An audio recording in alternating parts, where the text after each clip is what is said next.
Bonjour Johnny, Comment ça va? ça va et vous? On vient vous troubler un peu avant vos vacances. Je suis en vacances. Vous êtes en vacances, ça y est, après nous avoir quittés tout à l'heure, vous serez en vacances. Vous êtes déjà en vacances? Non, je suis déjà en vacances. Bon, Je vous reçois exceptionnellement parce que je vous aime bien.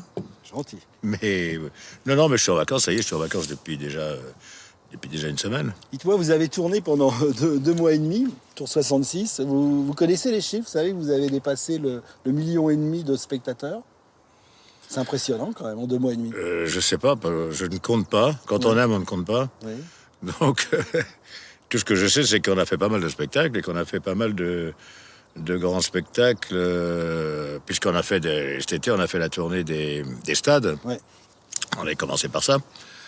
Donc, c'est vrai qu'entre le stade de Marseille, qui est un de mes préférés d'ailleurs, je dois dire, entre le stade de Marseille, le stade de France, Et la Tour Eiffel? la Tour Eiffel, enfin bon, tous les stades qu'on ait pu faire en province, Bordeaux, etc.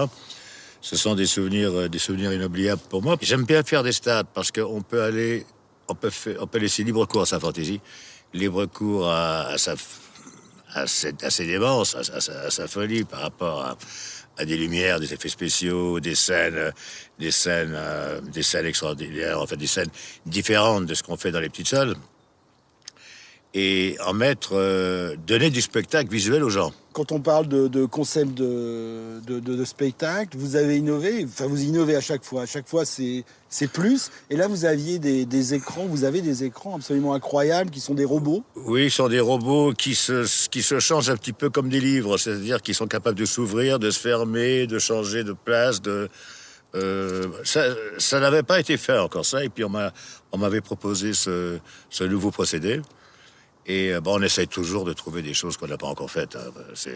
C'est le plaisir de faire des nouveaux spectacles, parce que les chansons, finalement, à part quelques nouvelles chansons, les chansons ne varient pas trop. C'est des chansons que les gens ont envie d'entendre.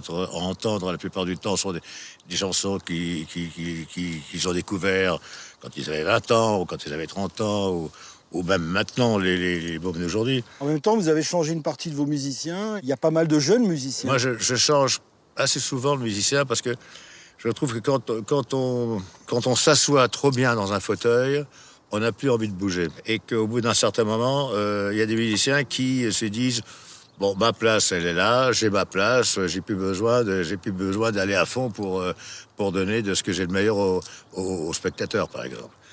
Donc moi, je sais que mon nouveau guitariste, Clint Walsh, par exemple, c'est un jeune guitariste que j'ai découvert aux États-Unis. C'est un gars qui en veut vraiment, qui n'hésite pas à courir jusqu'au bout du stade, jouer sur la tête des spectateurs. Tout ça fait partie du spectacle, en tout cas. En fait, ça fait partie du rock'n'roll, surtout, et de la légende. En même temps, il y a des surprises dans les musiciens. Greg, l'harmoniciste, c'est une énorme surprise. Il arrive à faire bouger 80 000 personnes dans le Oui, Stade de à France. l'harmonica, c'est pas évident. Vous savez, quand j'ai commencé à collaborer sur l'album de blues que j'ai enregistré à Los Angeles, je cherchais absolument un joueur d'harmonica pour donner la consonance, pour donner la couleur blues du Sud. Et puis j'ai cherché j'ai cherché des joueurs d'harmonica. Alors évidemment, les États-Unis, c'est le pays de rêve pour ça, parce que on s'est dit, où chercher d'autres qu'aux États-Unis un joueur d'harmonica? Alors on en a essayé pas mal, c'était jamais ça. Il y a toujours un truc qui n'était pas vraiment ce que je voulais. Enfin, ça sonnait pas comme je l'avais dans ma tête. Et puis, à l'époque, je travaillais avec Yvan Cassar sur cet album, qui me dit: moi, j'en ai un qui est formidable, mais il est polonais et il vit en France. Alors, je dis: c'est quand même con, parce que on vient d'en faire venir un de Nashville qui est pas terrible. Écoute, fais-le venir. Et on l'a fait venir. Il est rentré dans le studio. J'ai demandé son nom. Il m'a dit: je m'appelle Greg Onagom, enfin je me rappelle plus de son nom, c'est un nom compliqué polonais. Il m'a dit: mais mon nom d'artiste c'est Greg Slap. J'ai dit: Greg Slap, bon, d'accord. Il se met à jouer, puis je lui dis: ce gars-là est formidable, c'est lui qu'il me faut. Et à la fin des enregistrements, je lui ai dit: bah écoute, non seulement tu as fait le disque avec moi, mais en plus tu vas rester dans le band. Ça, c'est bien, c'est Voilà. c'est une belle aventure pour lui. Comment vous avez choisi les titres? Vous m'avez dit tout à l'heure que vous étiez obligé de chanter un peu une base, le répertoire. C'est-à-dire qu'il y a des chansons, des incontournables que les gens ont envie d'entendre. Si je les chante pas, les gens ils sont déçus. Ou alors, si on leur chante trop de chansons nouvelles qu'ils connaissent pas encore, au bout d'un moment, Ils les connaissent pas encore, alors ils peuvent pas les chanter en même temps. Donc c'est un travail plutôt je dirais, d'équipe entre le public et moi, ça, un petit peu. Mais alors, ce qu'on a essayé de faire surtout, c'est de chanter des chansons que les gens connaissent, mais des chansons que j'ai pas chantées depuis longtemps. Des chansons, par exemple, comme La Terre Promise. Des chansons comme Joue pas de rock'n'roll pour moi. Comment vous êtes quand vous préparez un spectacle? Vous êtes angoissé la nuit? Vous dormez pas ou... Je dors jamais vraiment très bien, moi, de toute façon. Moi, Vous êtes insomniaque? je suis un peu insomniaque, oui. Moi, je dors 4 heures par nuit. Moi, je dors pas beaucoup. Même si je me couche à 4 heures du matin, à 6h30, 7 heures, je suis debout. Alors, il m'arrive de faire une petite sieste comme ça d'une demi-heure, 3/4 d'heure dans la journée. Mais je suis pas quelqu'un qui dort beaucoup. Mais la nuit, parce que il n'y a pas de bruit, tout ça, ça me permet de penser beaucoup plus, d'ailleurs, que la journée où il y a une activité, où il y a des gens qui téléphonent, des gens qui viennent vous voir. Je préfère personnellement, dans ma tête en tout cas, travailler la nuit. Vous avez peur de faire moins bien que la fois précédente dans les spectacles? C'est une angoisse, ça, ou pas? Oui, j'ai toujours un petit peu l'angoisse de se dire, en tout cas, si ce n'est pas moins bien, en tout cas, c'est de ne pas faire assez bien. De faire des choses qui ressemblent trop au spectacle précédent. Je me fais une angoisse terrible en me disant, pourvu que ça ne ressemble pas à un de mes spectacles précédents. Je vais absolument faire quelque chose que je n'ai pas encore fait. Alors c'est difficile parce que j'en ai fait pas mal de spectacles quand même. Alors à chaque fois il faut trouver autre chose. C'est là que le choix des musiciens intervient. Je travaille pas tout seul de toute façon. Je travaille beaucoup aussi avec Robin Le Mesurier, qui est mon guitariste, qui joue avec moi depuis 16 ans maintenant, qui me connaît bien, qui jouait avec Rod Stewart avant moi. Vous aviez rodé le spectacle à Saint-Étienne et à Bruxelles pendant près d'un mois. Hein. Puis vous êtes retrouvé au Stade de France, c'est la première fois qu'il y a une répétition dans un stade avec du public. C'était pour tester un peu ou... Non, c'est par respect du public, parce que je trouve qu'il y a des... Moi, je vois des mômes que je retrouve au premier rang dans chaque ville, qui économisent pendant 1 année ou 2 années de leur salaire, pour se payer 6 mois de tournée, ou qui payent en plus, parce que je les retrouve à chaque fois, ils dorment devant les stades et ils sont pas les premiers à rentrer. Et je me trouve que par respect pour ces gens-là, si j'ai une répétition à faire, je les invite. Au Stade de France, il y a eu un DVD et il y a eu surtout un direct sur TF1 le samedi soir. Ça vous met une autre pression quand il y a les caméras en direct, sachant qu'il y a 6 ou 7 millions de personnes qui vous regardent en plus? Je ne sais pas ce que les gens entendent. Et en général, c'est pas toujours très bien. Parce que où il y a trop de guitare, il n'y a pas de batterie, ou alors il y a trop de batterie, il n'y a pas de basse, ou alors il y a pas assez de voix et il y a trop de chœur, ou alors bon, c'est pas bien mixé en général. Donc l'angoisse, c'est ça surtout. C'est pas de faire le spectacle qui est angoissant. C'est surtout le problème de son, en se disant on travaille des heures, des jours, des semaines, des mois pour avoir un bon son. Et puis en un soir, il va y avoir 10 millions de personnes qui vont vous voir sur un écran avec un gars qui a même pas travaillé son son et qui vous envoie un son que les gens vont dire ah bon, c'est ça le son, c'est pas terrible. Vous êtes plus concerné, j'ai déjà remarqué, par le son que par l'image en fait. Le son, c'est très, très l'image, c'est important pour nous. vous. Alors, c'est à nous d'être bons. Oui. Le son ne dépend pas de nous. Le son dépend des gens qui font le son. Vous ne sentez pas épié par toutes ces caméras qui sont en gros plan pendant tout le spectacle quand vous essayez de récupérer un peu, de vous promener sur la scène? Vous êtes tout le temps épié par les caméras quand on est en direct comme ça. Mais on est épié dans la vie aussi. Et donc, vous êtes habitué, en fait. On commence. Comment vous arrivez à convaincre la personne qui est tout au bout du stade ou au bout de cet immense champ de Mars, quand vous chantez Que je t'aime, le public chante avec vous, parce qu'il y a le public qui est devant, évidemment, vous le voyez. Vous savez, je crois qu'il n'y a pas de secret. Je crois que quand on fait un spectacle, quand on chante des chansons par rapport au public, des chansons qu'ils ont aimées, et je crois que d'abord c'est d'être sincère. Et puis c'est aussi s'il y a 80 personnes dans une salle, comme c'est le cas au Stade de France, ou qu'il y en ait 2000 à l'Olympia, c'est que chaque personne ait l'impression que je chante la chanson pour eux. Qu'ils soient là ou qu'ils soient là. Vous vous rendez compte que quand vous faites un spectacle, en fait, il passe, j'allais dire 3 heures, mais en même temps, c'est une journée un peu de fête où ils sont débranchés de leur quotidien, surtout en ce moment où c'est difficile. Vous rendez compte de ça? C'est un peu le but des spectacles qu'on fait, que ce soit moi ou que ce soit Coldplay ou que ce soit Bono. Enfin bon, Notre but, nous, c'est pas... Bon, c'est vrai, c'est notre métier. On gagne notre vie, on gagne bien notre vie avec ça. Mais notre métier aussi, c'est c'est de donner du plaisir aux gens, c'est de faire rêver les gens, c'est de leur faire oublier un petit peu leurs soucis quotidiens, c'est de donner un peu d'espoir, un peu de joie aux gens. C'est ça notre métier, c'est pas de venir faire notre boulot. Moi, quand je monte sur scène, je vais pas faire un boulot. Je donne du plaisir aux gens, mais je me donne du plaisir à moi aussi. C'est ça que j'allais vous demander. Quand vous montez sur scène, vous aussi, vous êtes déconnecté de votre quotidien? Parce que même si je suis fatigué, parce qu'une tournée, c'est fatigant, une tournée, c'est long. Là, on est parti pour un an. Il y a des soirs, on est fatigué parce qu'on s'est couché plus tard que prévu. On avait la route était plus longue. On n'a pas envie tous les soirs. Hein. Mais le fait d'arriver sur scène et de voir les gens qui vous reçoivent, donc finalement, puisqu'on va dans leur ville, c'est nous qui allons les voir. C'est pas eux qui viennent nous voir. Et ben, on oublie la fatigue, on oublie tout. Et on est très heureux. Et on leur donne le maximum de ce qu'on a, en tout cas de ce qu'on peut leur donner. En vous suivant pendant la tournée, on s'est rendu compte que vous faisiez à peu près tous les jours la même chose. Quand vous arrivez, la première chose que vous faites, c'est aller faire un tour au catering. Oui, d'abord parce que le catering, c'est symbolique. Oui. C'est là où je retrouve toute mon équipe, toute ma famille, si je puis dire. Que ce soit les techniciens, ceux qui conduisent les camions, les musiciens, les habilleuses, les ingénieurs du son, enfin tout le monde. Donc c'est là que, si vous voulez, que le début d'avant-spectacle commence pour nous. C'est une tradition. C'est comme si, voilà, on se donne rendez-vous à 6 heures. Comment ça va? Avant d'aller dans la loge, hein, vous passez toujours par là avant d'aller dans la loge. Dans la loge, j'y vais pour me maquiller et pour m'habiller, c'est tout. Pour retarder le moment, vous avez le trac parce que vous voulez retarder le moment? Non, pas du tout. C'est parce que ça va d'avoir un petit moment, penser un petit peu à ce que j'ai fait la veille, qui me plaisait peut-être moins bien, et en me disant, tiens, ce soir, je vais changer ça dans ma tête. Alors, en général, je préviens personne, donc tout le monde est toujours un peu surpris. Mais bon, ça fait partie de ma façon à moi de fonctionner, en tout cas. Et chaque jour, vous vous remettez en question. On voit chaque jour, celui qui a créé vos éclairages, Jacques Roverolis, vient 30 secondes dans la loge après le spectacle pour savoir si tout va bien. Oui, mais 30 secondes, ça suffit parce que je n'ai pas grand-chose à dire.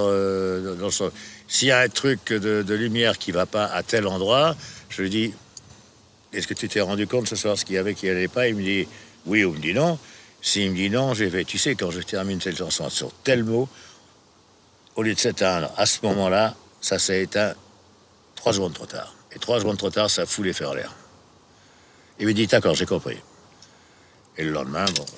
Donc, c'est des petites choses comme ça. Bon. Ce qui est impressionnant dans une tournée comme les stades, ce que vous venez de faire, on a l'impression que vous déplacez un village. Quand on a fait le Stade de France, on était 3000, je crois. Alors, on s'est rendu compte que, en fait, cette année, pendant la tournée, vous parlez beaucoup d'amour. Alors, on a recherché un peu... Je parle beaucoup d'amour parce que je trouve que notre monde manque d'humanité, je trouve. Manque d'amour en ce moment. Je crois, c'est pas pour rassurer les gens, hein, parce que la vie, elle est telle qu'elle est, il faut la prendre comme elle est, voilà. C'est pas moi qui changerai quelque chose. Mais je crois que ça peut réconforter les gens de parler d'un peu d'amour, de parler d'autre chose que de violence, de brutalité, de tuerie, Alors vous qui êtes très pudique, tous les soirs, vous dites « je t'aime », on sait très bien que le premier « je t'aime » avant « ça peut changer le monde », vous l'adressez à votre femme, en fait. Bien sûr. Votre famille, tous les soirs. D'abord parce que je l'aime tout simplement et que je trouve que c'est une femme merveilleuse. Cette chanson, je l'ai faite pour elle parce que je trouve que le combat qu'elle mène par rapport aux enfants du monde entier, d'Afrique, que ce soit d'Afrique ou d'ailleurs, par rapport à essayer de ramener le maximum d'argent pour pouvoir sauver des vies. Je suis fier de ce qu'elle fait et je l'aiderai toujours jusqu'au bout. Si j'avais le temps, je irais avec elle sur le terrain faire ce qu'elle fait. Je ne sais pas si je ferais aussi bien. Je sais qu'elle a pris des cours de vaccination pour pouvoir faire des piqûres, diplômée, etc., pour pouvoir faire ça elle-même aux enfants. Est-ce que c'est une douleur quand on arrête de chanter, quand vous êtes une tournée là? Parce que vous la faites en 3 fois, la tournée. Là. Comme la tournée est longue, la tournée dure 1 an, il faut laisser un petit peu de repos aussi aux techniciens qui ont aussi une famille, qui ont aussi des enfants. Donc il y a des jours comme ça où moi je tiens absolument à ça quand on a une vie de famille. Je ne pense pas qu'à moi, je pense aussi à ceux qui travaillent avec moi. Noël, Nouvel An sont pour moi, c'est sacré, c'est famille. Voilà, il y a des moments à respecter comme ça par rapport à tout le monde. Et puis, même pour le moral. Parce que si on part un an sans s'arrêter, au bout d'un moment, il y aura un crash quelque part. On a vu les choses terribles qui s'est passé à Marseille pour le spectacle de Madonna. À force de tirer trop sur la ficelle, il arrive des accidents, il peut y avoir des blessés graves ou des morts. Et ça, moi, je ne supporterai pas ça, moi. Alors vous êtes l'homme de tous les records, vous cherchez, on vous compare à Brel. On a l'impression que vous cherchez un peu l'inaccessible avec ces spectacles et toute cette énergie que vous donnez aux gens. Vous allez au-delà, toujours mieux, toujours plus. Est-ce que vous cherchez quoi en fait Je cherche à faire des choses dont je me croirais pas capable de faire. Vous mettez en danger. Ben oui, mais c'est ça qui est excitant, parce que si on fait ce métier, qu'on fait ce qu'on est sûr de réussir, pourquoi faire ce métier? Ça sert à rien. C'est vrai que vous avez le vertige, alors quand vous êtes en haut d'une grue... Ben oui, vous savez, alors moi, vous me mettez sur la table, je peux tomber, parce que je suis attiré par le vide, j'ai le vertige. Alors je fais des trucs, on me met à 80 mètres du sol, sur une passerelle, où j'ai l'impression que je vais mourir. Mais je me dis, je l'ai fait, quoi. Et c'est quoi la prochaine étape? Vous allez modifier un peu le spectacle à la rentrée? Vous allez garder le même, le réduire un peu? Non, je vais peut-être changer quelques chansons, Oui. pour pas chanter tout le temps la même chose. Et puis, je ferai la même longueur de spectacle, de toute façon. On en a répété plus que ce qu'on en fait dans le spectacle. Ce qui fait que ça me permet, certains soirs, de pouvoir enlever 3 chansons qu'on avait l'habitude de faire pour en mettre 3 autres. Donc, pas faire exactement pareil dans chaque ville, quand on repasse dans des villes, en tout cas. Qu'est-ce que vous voulez dire quand vous nous expliquez c'est ma dernière longue tournée? Ça veut dire quoi? Une longue tournée? Ma dernière longue tournée, ça veut dire que je ne veux plus partir loin de mes enfants, loin de ma famille, loin même de mes amis. Parce que c'est vrai qu'on part un petit peu... c'est vrai qu'en tournée avec les musiciens, tout ça, on est un peu une famille, mais on est une famille de tournée, quoi. On est un peu comme des saltimbanques. Je ne veux plus partir un an sur les routes. Je veux bien partir, allez, disons, un mois et demi. Dire adieu à la scène totalement, je ne sais pas si je sais pas si j'en serais capable. Donc, mais partir un an en tournée, ça c'est sûr que c'est la dernière fois. Mais allez, un mois, maximum un mois et demi, pourquoi pas? Ça, c'est humain, ça encore. Et vous qui pensez toujours à l'avenir, fatalement, quand vous êtes dans cette tournée, vous pensez déjà un petit peu au prochain disque, un peu... Non, là, cette fois-ci, très honnêtement, je ne pense pas à la fin de la tournée, parce que la tournée est encore longue, et puis je prends beaucoup de plaisir à faire cette tournée. Vraiment. Je m'entends vraiment bien avec mon équipe, je m'entends bien avec mes musiciens. J'ai pas du tout envie qu'elle s'arrête, cette tournée, et puis elle n'est pas prête de s'arrêter, puisqu'on finit pas avant fin février de 2010. Mais je ne pense pas à un disque, je ne pense pas à une autre tournée pour l'instant. En tout cas, pendant les 2 ans qui vont venir, je ne fais pas de plan. Je n'ai pas l'intention de faire un disque tout de suite. Je n'ai pas l'intention de refaire de la scène tout de suite, si je devais en faire, même si c'était sur une tournée courte. Je ferai certainement un film ou 2, mais j'ai envie surtout de prendre un petit peu, disons, une année peut-être sabbatique, et puis de partir avec mes enfants quelque part, peut-être en bateau. J'adore le bateau. Enfin, je sais pas encore, j'ai pas de plan, hein, mais ou tout simplement d'accompagner mes filles à l'école le matin. Alors nous sommes le 9 août, on va vous laisser continuer vos vacances. Non, je voulais dire que j'étais très heureux de faire cette tournée. Je suis très heureux de l'accueil que le public m'a réservé pendant cette tournée. Pour moi, c'est beaucoup de chaleur humaine que j'éprouve tous les soirs sur scène. Bon, évidemment, je remercie toute l'équipe qui ont collaboré avec moi sur cette tournée, que ce soit tous les gens de Warner Music, ma compagnie de disques, Yankee Productions, pour toutes les belles vidéos qu'ils nous ont faites pendant cette tournée. Et puis n'oubliez jamais une chose, c'est que le chanteur du groupe s'appelle Johnny Hallyday. À bientôt, Johnny, merci.